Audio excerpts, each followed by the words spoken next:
Hello and welcome to today's episode. I'm Christine Lee with Seize the Market. Today's topic is on the magic of not I. So what I mean by not I is, do you remember when you were a kid and you're playing tag and then somebody would yell out, okay, we're playing tag, who's it? And then everybody would be like, not I, not I, not I. And there's like all these not I's going everywhere. And then the last person that's left that didn't say not I is it. And then that person is just chasing people around. And do you remember what it feels like when that person is chasing you and they're like right up on you and you're like, no, I don't want to be caught. And like the moves that you would make so that you would not be tagged as it, right? I mean, they're almost reaching your shirt and you like arch your back, twist your body. I mean, you turn into a contortionist just to not get tagged as it. I mean, you were like, anything but that. But it was tons of fun. You were laughing and giggling. It was a joyous time. Do you remember that? Yes, good old times, good old times. So the reason I'm telling you this story is when we look at our business and when we're looking at what type of work that you should be doing, whether you bring on a new project, a new task, a new business, new venture, whatever it is, I want to encourage you to play the not I, the tag game with that new venture. Okay. And there's really 3 steps I want to articulate for you when it comes to playing the not I game in your business, because that is really the key to your freedom. It's the key to you actually owning a business and getting things done without actually doing it yourself. So step number 1 is ask yourself, and let's call this a superpower question, if you will.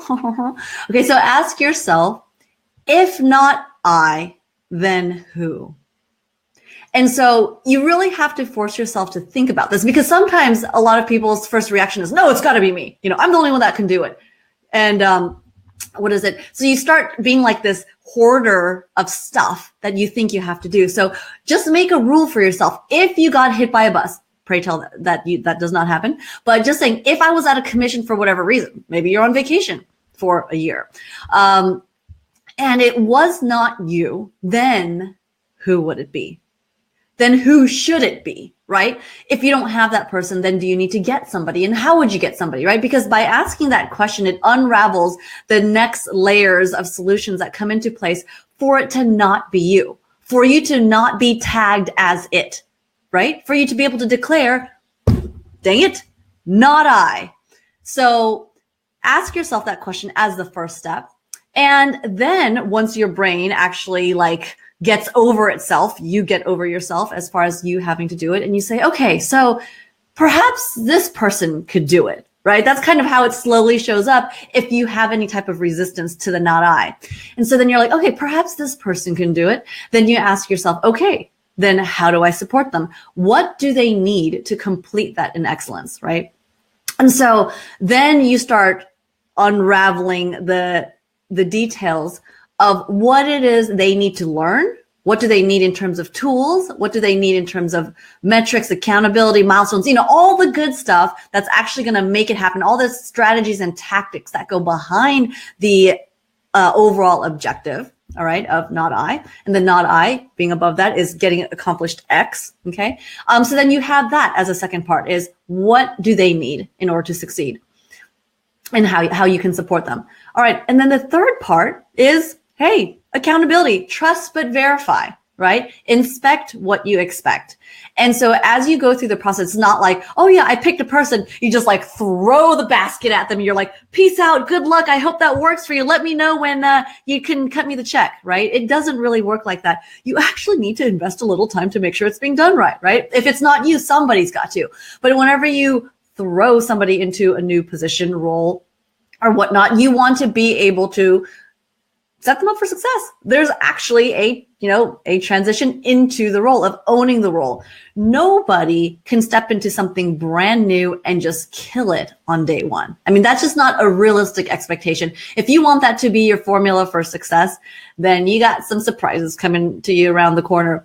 That's just not real life. No superstar could do that, because there's no way they know everything that you want them to do, and nor do they know what you know. So having said that, look at those 3 steps. Again, just to recap, ask yourself, if not I, then who?